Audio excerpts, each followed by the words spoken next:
गणनायकाय गणदेवताय गणाध्यक्षाय धीमहि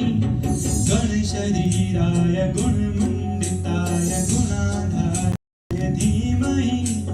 गणातीताय गणाधीशाय गुणसहस्राय धीमहि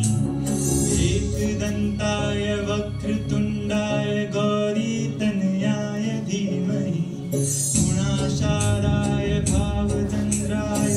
शेखराय धीमहि एकदन्ताय वक्रतुण्डाय गौरीतनयाय धीमहि गजेशानाय भावचन्द्राय श्रीगणेशाय धीमहि